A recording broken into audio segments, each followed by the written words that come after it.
नमस्कार, जनवार्तामध्ये आपल्या सगळ्यांचं स्वागत।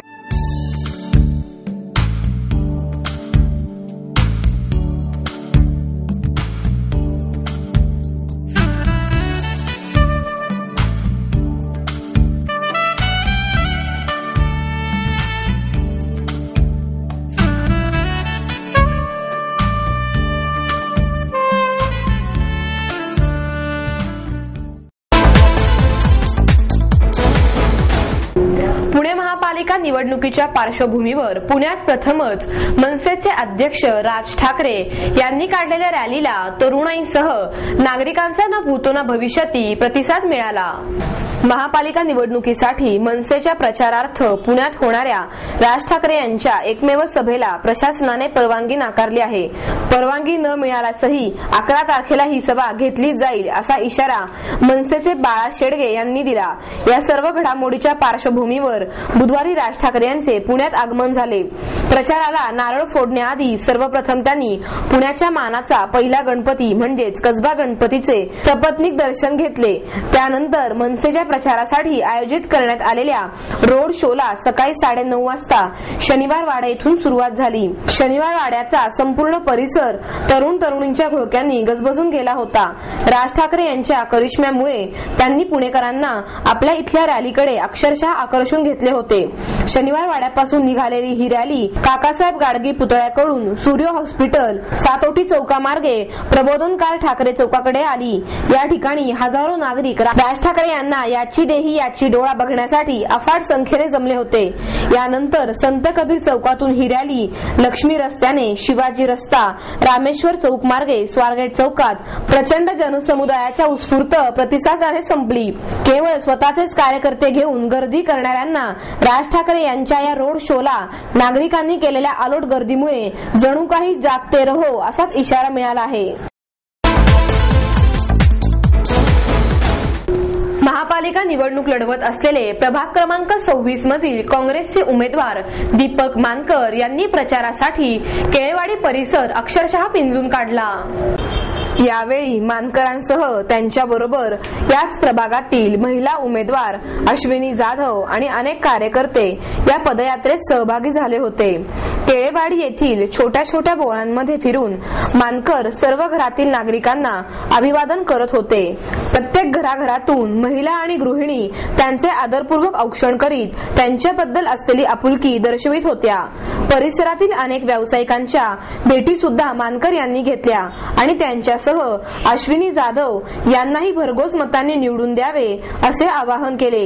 या प्रचार फेरीत लहान मुलांसह तरुण तरुणी आणि महिलांचा सहभागही लक्षणीय होता। तेथील नागरिक स्वतः आपापल्या घरातून बाहेर येऊन खुल्या दिलाने दीपक मानकर यांना वंदन करताना दिसून येत होते। यावरून या परिसरात मानकर यांनी केलेल्या कार्याचा परिपाकच दिसून आला आणि त्यांच्याबद्दल लोकांच्या मनात असलेला आदरभाव ठळकपणे उठून आला।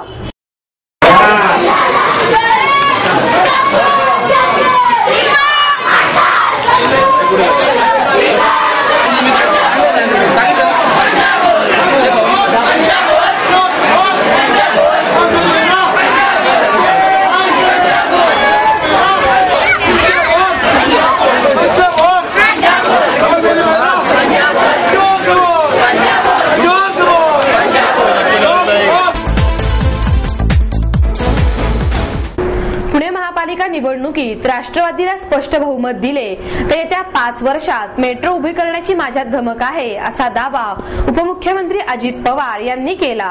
तसेच मुंबई आणि बेंगलोर येथील एलिव्हेटेड मेट्रोचा अनुभव लक्षात घेता पुण्यात दाट वस्तीच्या भागाभूमीगत मेट्रो झाली पाहिजे याचा पवार यांनी पुनरुच्चार केला। महापालिका निवडणुकीच्या पार्श्वभूमीवर अजित पवार यांची पत्रकार परिषद झाली।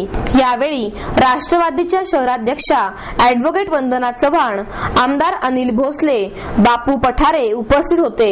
मेट्रो, रिंग रोड, पाणी प्रश्नाबाबत भूमिका मांडून अजित पवार म्हणाले, मेट्रोच्या स्टेशनच्या परिसरात 4 FSI देण्याची भूमिका रास्त आहे। जगात मेट्रोचे स्टेशन असलेल्या परिसरात 4 ते 7 FSI दिला आहे, त्यामुळे या भूमिकेशी मी सहमत आहे।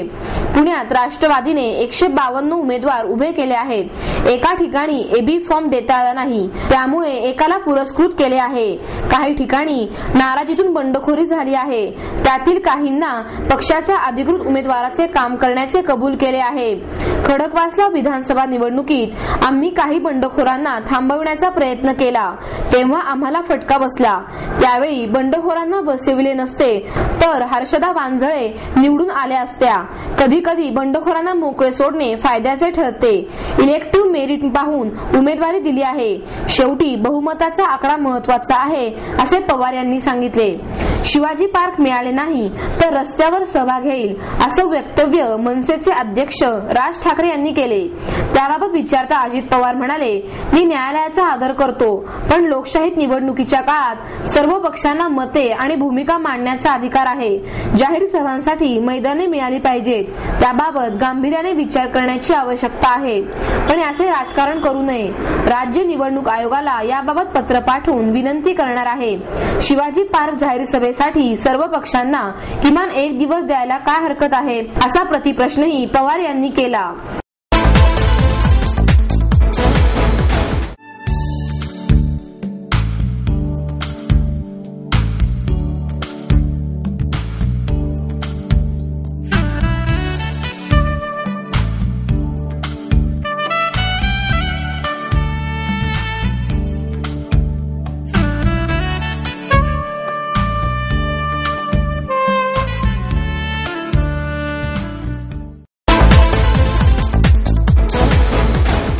प्रभाग क्रमांक 27 मधील काँग्रेसचे उमेदवार रामचंद्र कदम आणि वैशाली मराठे यांनी सुतारदरा परिसरात प्रचार फेरी काढली. ढोल ताशांच्या गजरात आणि फटाक्यांच्या कडकडाटात या प्रचार फेरीला सुरुवात झाली. यामध्ये आबालवृद्धांसह शेकडो कार्यकर्ते आणि महिला सहभागी झाल्या होत्या. रामचंद्र कदम आणि वैशाली मराठे यांनी या परिसरातील घराघरामध्ये जाऊन नागरिकांना आपल्यालाच निवडून द्यावे असे आवाहन केले. यावेळी महिलांनी कदम आणि मराठे यांचे आरती ओवाळून मनपूर्वक स्वागत केले. सुतारदरा येथील गल्ली बोळातून नागरिकांना अभिवादन करत पदयात्रा पुढे सरकत असताना ढोल ताशाच्या ठेक्यावर लहान मुलांसह तरुणीही पक्षांचे झेंडे तसेच रामचंद्र कदम आणि वैशाली मराठे यांचे कटआउट्स हातात घेऊन जोशात नाचत होते. शेकडोंच्या जनसमुदाय असलेली ही प्रचार फेरी सगळीकडे जात असताना परिसरातील लहान थोर मंडळी कदम आणि मराठे यांचे जल्लोषात स्वागत करत होते. त्यावेळी रामचंद्र कदम यांचा या ठिकाणी असलेला प्रचंड जनसंपर्क विशेष उठून दिसत होता. संवाद हे हत्यार असल्याची जाणीव ठेवून संजय पवार यांनी लिखाण केले असल्याने ते धारेदार झाले आहे असे मत सामाजिक कार्यकर्त्या विद्या बाळ यांनी व्यक्त केले. संजय पवार यांच्या एकलव्याच्या भात्यातून वेळोवेळी आणि सदर लेखन संजय पवार यांचे आहे. या 3 पुस्तकांचे प्रकाशन त्यांच्या हस्ते झाले. नवता प्रकाशनाने पुस्तकांचे प्रकाशन केले. आशयचे वीरेंद्र चित्राव उपस्थित होते. बाळ म्हणाल्या, मी एक मंजुश्री या प्रदर्शनाच्या निमित्ताने संजयशी ओळख झाली आणि पुढच्या काळात त्याच्या व्यक्तिमत्वाला खूप पैलू असल्याचे जाणवले. राजकीय क्षेत्राबरोबरच इतर क्षेत्रातल्या खटकणाऱ्या गोष्टींवर त्याने या लेखनातून टिप्पणी केली आहे. त्याचे लिखाण निर्भीड आहे आणि तसे ते असण्यासाठी जी वैचारिक बैठक लागते ती त्याच्याकडे आहे. संजय पवार बोलताना म्हणाले, लिहिताना जे विषय महत्वाचे वाटले त्याबद्दल लिहित गेलो. आपल्या आतल्या आवाजाशी प्रामाणिक राहिलो. अनेकांना माझे लिखाण हे आपल्याच मनातले विचार वाटले.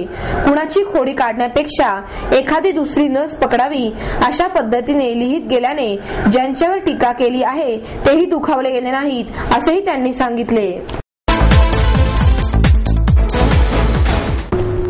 शिवसेना भाजपने महायुती करूनही आरपीआयला योग्य संधी न दिल्याने कोथरूड मधील आरपीआयच्या पदाधिकाऱ्यांनी स्वतंत्रपणे काम करण्याचा निर्णय घेतला आहे.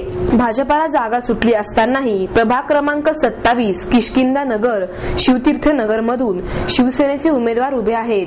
त्यामुळे महायुतीत तणावाचे वातावरण आहे. विद्यमान नगरसेवक अंकुश तिडके शिवसेनेच्या चिन्हावर निवडणूक लढवत आहेत. विद्यमान नगरसेवक दिलीप उंबरकर यांना तिकीट नाकारून डॉक्टर संदीप बुटाला यांना भाजपाने उमेदवारी दिली आहे. उंबरकरांनी बंड करत अपक्ष उमेदवारी दाखल केली आहे. या सर्व घडामोडींमुळे व्यथित झालेल्या आरपीआय आठवले गटाच्या कार्यकर्त्यांनी महायुतीच्या उमेदवाराला पाठिंबा देण्याऐवजी काँग्रेस पक्षाचे कोथरूड भागातील उमेदवार दीपक मानकर, रामचंद्र उर्फ चंदू शेठ कदम, वैशाली मराठे यांना पाठिंबा जाहीर केला आहे. मातंग आघाडी पश्चिम महाराष्ट्राचे सचिव दादा खरात, कोथरूड मतदारसंघाचे अध्यक्ष वसंत ओहळ, कोथरूड मतदारसंघाचे उपाध्यक्ष दीपक सगर आणि प्रभाग क्रमांक 27 चे अध्यक्ष जितेश दामोदरे यांनी आपला पाठिंबा जाहीर केला आहे. मी दादा खरात. गेले अनेक वर्ष मी रिपब्लिकन पक्षाचं काम करत आहे प्रामाणिकपणे.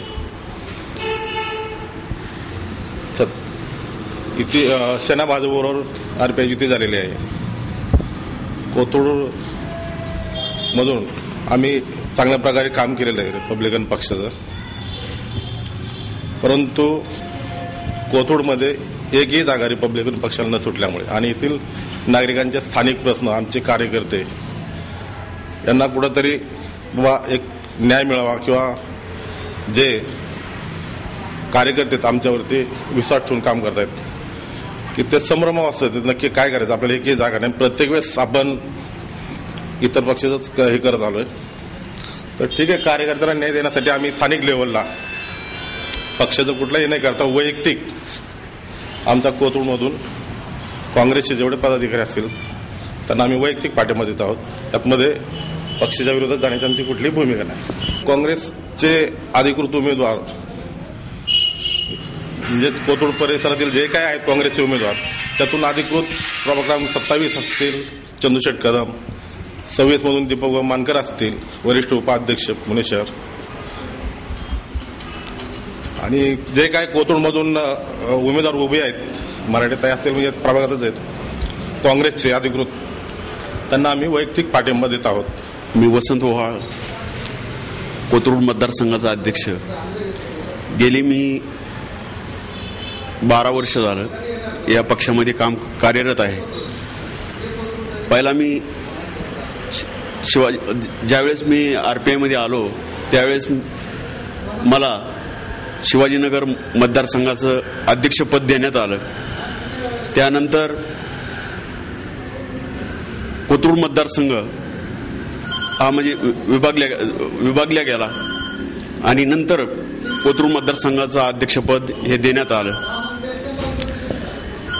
वारंवार आम्ही या ठिकाणी पक्षाचं काम ज्या वेळेस मोर्चे, आंदोलनं, निदर्शनं, ज्या वेळेस पक्षाला ताकद पाहिजे त्या वेळेस आम्ही पूर्ण ताकद हे पक्षाच्या माध्यमातून लावलेली आहे. या ठिकाणी कोथरूडमध्ये पक्षाचं काम हे चांगल्या पद्धतीनं प्रभाग क्रमांक 26, प्रभाग क्रमांक 27, प्रभाग क्रमांक 28 मधून चांगली आमची ताकद आहे. आणि त्या ठिकाणाहून आमची पक्षाची भूमिका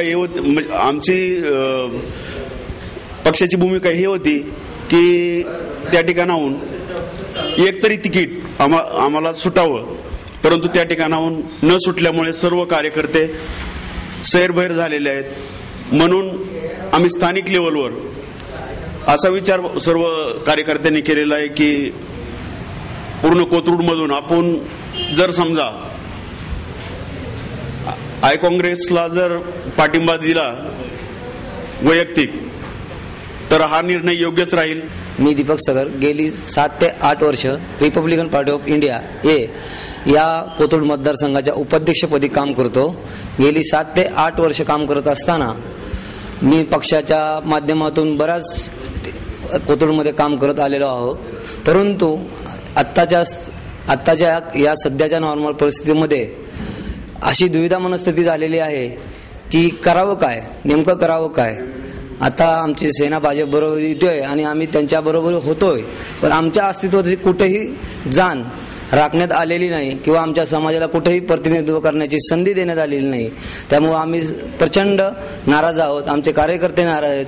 त्यामुळं मला मानणाऱ्या कार्यकर्त्यांसह वैयक्तिक माझा काँग्रेसचे उमेदवार ॲडव्होकेट चंद्रकांत कदम, शेख दीपक बहुमानकर आणि इतर सर्व पदाधिकाऱ्यांचे जाहीर पाठिंबा व्यक्त करतो. मी Jitesh Damodare, Republican party of India प्रभाग क्रमांक 27चा अध्यक्ष. गेली 7 वर्ष मी या ठिकाणी RPIच्या माध्यमातून काम करत आहे.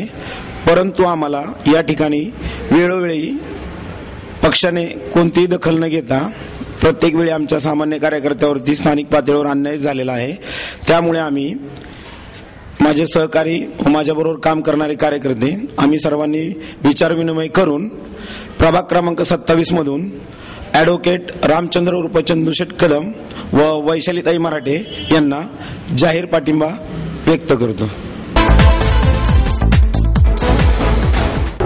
पुणे महानगरपालिका निवडणुकीच्या प्रचारार्थ प्रभाग क्रमांक 11 मधील काँग्रेसचे अधिकृत उमेदवार दत्तात्रय बहिरट आणि नैना वाघ यांनी प्रभागातील नागरिकांच्या भेटी घेतल्या. विकास कामांचा मुद्दा मांडत नागरिकांच्या समस्याही बहिरट आणि वाघ यांनी जाणून घेतल्या. ठिकठिकाणी बहिरट आणि वाघ यांचे स्वागत करीत महिलांनी औक्षण केले आणि ज्येष्ठ नागरिकांनीही आशीर्वाद दिले. यावेळी दत्तात्रय बहिरट यांच्या पत्नी नीता बहिरट, नैना वाघ यांचे पती उमेश वाघ, युवराज शिंगाडे, संजय पवार, संदीप थातवडेकर, युवराज भोसले, प्रदीप गायकवाड, राधा पांगारे आदी स्थायिक कार्यकर्त्यांबरोबर या उमेदवारांनी मतदारांशी संवाद साधला.